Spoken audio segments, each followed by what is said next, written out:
Hello viewers, welcome to our channel. నేను మీ చరణ్ పరిమి. ఇప్పుడు రాజకీయాల్లో ఒక కీలకమైన పరిణామం అయితే చోటు చేసుకోబోతుంది. తెలంగాణ రాజకీయాల్లో ఇద్దరు బద్ధ శత్రువులుగా కనిపిస్తూ ఉన్న నాయకులు, ఒకరినొకరు దుమ్మెత్తు పోసుకుంటున్న నాయకులు ఒక వేదిక మీదకైతే రాబోతున్నారు. సో వస్తే వాళ్ళ ఇద్దరి రియాక్షన్ ఎలా ఉండబోతుంది, రాజకీయంగా ఇప్పటిదాకా కత్తులు చూసుకున్న వాళ్ళ మధ్య షేక్ హ్యాండ్స్ ఉంటాయా, ఆలింగనాలు ఉంటాయా అని చెప్పేసి ఒక విధమైన ఇంట్రెస్టింగ్ సిచ్యుయేషన్ అయితే క్రియేట్ అయింది.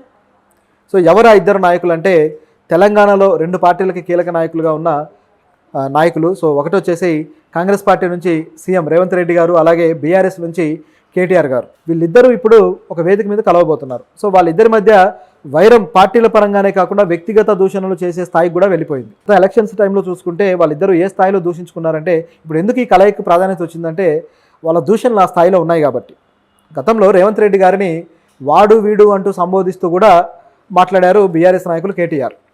సో ఆ స్థాయికి మాట్లాడేసరికి రేవంత్ రెడ్డి కూడా ఫైర్ అయిపోయాడు. కేటీఆర్ నాకు ఒక బచ్చగాడితో సమానం.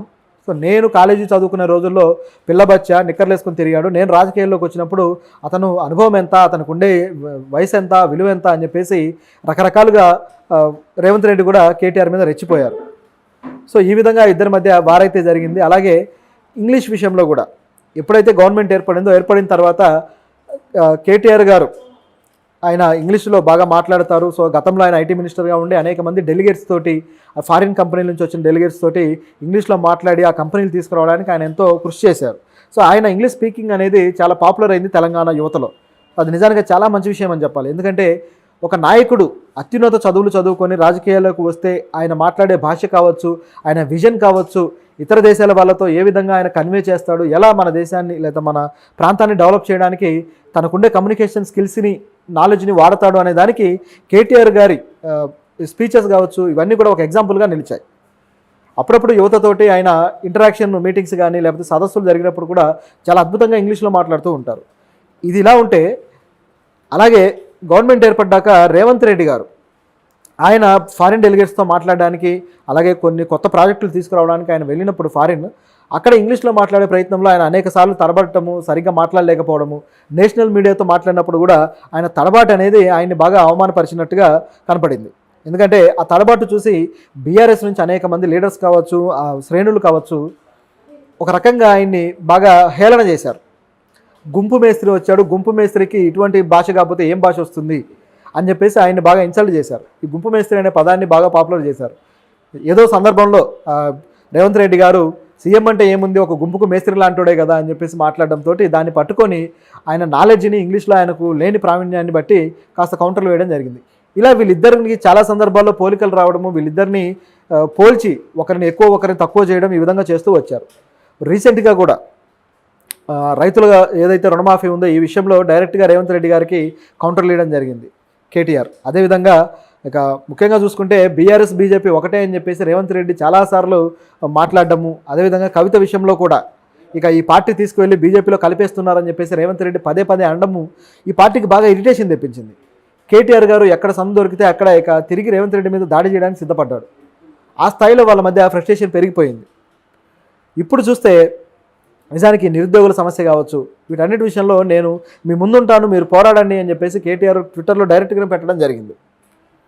ఇక ఈ హైడ్రా విషయంలో అయితే ఇక మొన్నటిదాకా చాలా సైలెంట్గా ఉన్న బీఆర్ఎస్ నాయకులు కేటీఆర్ గారు కూడా ఇప్పుడు హైడ్రాను అడ్డం పెట్టుకుని పేదల ఇల్లు కూల్చడానికే మీరు మొదలెట్టారు అని చెప్పి తీవ్ర స్థాయిలో రెచ్చిపోయాడు. అంటే రోజు రోజుకి వీళ్ళిద్దరి మధ్య ఏ స్థాయిలో పెరిగిపోతుంది అనేది అందరూ చూస్తూ ఉన్నారు. ఇప్పుడు వీళ్ళు ఒక వేదిక మీద కలవబోతున్నారు. ఎక్కడయ్యా అంటే జాతీయ స్థాయిలో కమ్యూనిస్టు నాయకుడు, కమ్యూనిస్టు యోధుడు అని చెప్పాలి, కామ్రేడ్ ఏచూరి సీతారాం గారు. సో ఏచూరి సీతారాం గారికి సంబంధించిన సంస్మరణ సభ మన హైదరాబాద్లోని సుందరయ్య విజ్ఞాన కేంద్రంలో జరగబోతుంది. ఇప్పుడు దీనికి అనేక పార్టీల నాయకులు కూడా హాజరవబోతున్నారు. అంటే కేవలం ఏచూరి సీతారాం గారిని కమ్యూనిస్టు నాయకుడిగానే కాకుండా ఒక గొప్ప పార్లమెంటేరియన్గా చూస్తారు. ఆయన చాలా గొప్ప పార్లమెంటేరియన్గా పేరు తెచ్చుకున్న వ్యక్తి. విద్యార్థి దశ నుంచి కూడా హక్కుల ఉద్యమాల్లో పాల్గొంటూ చాలా గొప్పగా జాతీయ రాజకీయాల్లో తన జెండా ఎగరవేసిన వ్యక్తి. కాబట్టి ఆయనకి ప్రతి పార్టీ నుంచి కూడా ఆయనకు ఒక మంచి అప్లాజ్ ఉంటుంది. అన్ని పార్టీల వాళ్ళు ఆయన రాజకీయాల్లో ఆయన ప్రస్థానాన్ని కావచ్చు, లేకపోతే ఆయన స్పీచ్లను కూడా గౌరవిస్తూ వస్తారు. ఏచూరి సీతారాం గారు మీరు గమనిస్తే పార్లమెంట్లో మాట్లాడిన చాలా స్పీచ్లు కూడా ఒక పెద్ద ఏం చెప్పొచ్చు అంటే ఒక రీసెర్చ్ వ్యాసం లాంటివి. నిజానికి. ఎందుకంటే అంత ఇన్ఫర్మేషన్ ఉంటుంది ఆయన స్పీచ్ల్లో. అంటే పోసుగోర్లు ఏదో విమర్శలు లేకపోతే రాజకీయ ప్రతి విమర్శలు కాకుండా కన్స్ట్రక్టివ్గా ప్రజా సమస్యల మీద, జీవోల మీద, పథకాల మీద, ప్రతి దాని మీద కూడా చాలా క్షుణ్ణంగా పరిశీలించి మాట్లాడే వ్యక్తి ఆయన. కాబట్టి ఆయన స్పీచ్లకు అంత వాల్యూ ఉంటుంది. సో ఆయన రీసెంట్గా చనిపోయిన తర్వాత అన్ని పార్టీల నుంచి కూడా నాయకులు ఆయనకి నివాళులు అర్పించారు. ఇంకా గమనించి చూస్తే చైనా రాయబారి కూడా వెళ్ళి నివాళులు అర్పించారు. అలాగే ఇతర దేశాల నుంచి, అనేక దేశాల నుంచి ఉన్న రాయబారులు మన దేశంలో ఉన్నారు కదా, వీళ్ళందరూ కూడా వెళ్ళి నివాళులు అర్పించారు. ముఖ్యంగా ప్రపంచ దేశాల్లో కమ్యూనిస్టు ప్రభుత్వాలు ఎక్కడైతే ఉన్నాయో ఆ ప్రభుత్వాలన్నిటితోటి ఈయనకు మంచి సంబంధాలు ఉన్నాయి. సో ఆ ప్రభుత్వాల రాయబారులందరూ కూడా వచ్చి ఆయనకు ఆ రోజు ఢిల్లీలో నివాళులు అర్పించడం జరిగింది. సో అది ఆయనకున్న స్థాయి, ఆయనకున్న ఖ్యాతి. అయితే ఇటువంటి పరిస్థితుల్లో ఆయనకు సంబంధించిన సంస్మరణ సభలో ఇప్పుడు తెలంగాణ నుంచి ఉన్న అన్ని మేజర్ పార్టీల నాయకులు కూడా అక్కడ పాల్గొనబోతున్నారు. వారిలో రేవంత్ రెడ్డి గారు, అదేవిధంగా కేటీఆర్ గారు, వీళ్ళు ఆ వేదికను పంచుకోబోతున్నారు. ఇప్పుడు వీళ్ళిద్దరి మధ్య ముఖాముఖి ఉంటుందా, ఏ విధంగా వీళ్ళిద్దరు కలుస్తారు, మాట్లాడుకుంటారు అనేది ఆసక్తికరంగా ఉంది. రాజకీయ విమర్శలు ఏమన్నా ఉంటాయా? నిజానికి ఇది సంస్మరణ సభ కాబట్టి రాజకీయ విమర్శలు ఏమీ ఉండకపోవచ్చని మనం భావించవచ్చు. నిజానికి ఇటువంటి సభల్లో బద్ధ శత్రువులైన వాళ్ళు కూడా మామూలుగానే షేక్ హ్యాండ్లు ఇచ్చుకుంటారు, కలుస్తారు. మనం గతంలో ఎన్నో చూసాం. గతంలో చూసుకుంటే వైఎస్ఆర్ గారు అలాగే చంద్రబాబు గారు, వాళ్ళిద్దరూ కూడా వ్యతిరేక కోణాల్లో ప్రయాణించిన వాళ్ళు, వ్యతిరేక పార్టీలో ఉన్నవాళ్ళు, వాళ్ళు అనేక సార్లు ఒకేసారి వేదిక మీద కలిసినప్పుడు ఏ విధంగా ఆలింగనాలు చేసుకున్నారు, షేక్ హ్యాండ్లు ఇచ్చుకున్నారో మనం చూసిందే. దీంతోపాటు పవన్ కళ్యాణ్ గారు చంద్రబాబు గారు గతంలో మళ్ళీ తిట్టుకున్నారు, కొట్టుకున్నారు, మళ్ళీ తిరిగి రాజకీయాల్లో కలిసి షేక్ హ్యాండ్లు ఇచ్చుకొని చివరికి కూటమిని ఏర్పాటు చేశారు. ఇది మనందరికీ తెలిసిందే. ఈ రకంగా ప్రతి చోట కూడా, అంతెందుకు మొన్న పార్లమెంట్లో కూడా స్పీకర్ ఎన్నిక సమయంలో ఏ విధంగా మోదీ గారు కావచ్చు, అలాగే రాహుల్ గాంధీ గారు కావచ్చు, ఏ విధంగా వాళ్ళు కలిశారు, షేక్ హ్యాండ్లు ఇచ్చుకున్నారు, ఎట్లా మాట్లాడుకున్నారని మనం చూసాం. ఎప్పుడైనా సరే ప్రజా వేదికల మీద లేకపోతే ఇటువంటి ప్రజాస్వామ్య వేదికల మీద వాళ్ళ స్పందన ఎప్పుడూ కూడా ప్రజాస్వామ్యబద్ధంగానే ఉంటుంది. దాంట్లో ఏం పెద్ద ఆలోచించాల్సిన పని లేదు. వాళ్ళు కలవగానే ఏదో కొంప మునిగిపోతుంది అనుకోవడానికి కూడా ఏమి ఉండదు అక్కడ. రేపు ఒకవేళ జగన్ వస్తే కూడా అసెంబ్లీకి వస్తే మళ్ళీ అసెంబ్లీలో షేక్ హ్యాండ్లు ఇచ్చుకోవాల్సిందే. దాంట్లో ఏమీ తేడా ఏమి ఉండదు. కాబట్టి అయితే వాళ్ళు కొంతమంది ఏంటంటే అక్కసు పీకల దాకా పెట్టుకొని మొహం చూపించడానికి కూడా ఇష్టపడకుండా అసెంబ్లీకి రావడానికి మొహం చాటేస్తున్నారు. అది వేరే సంగతి.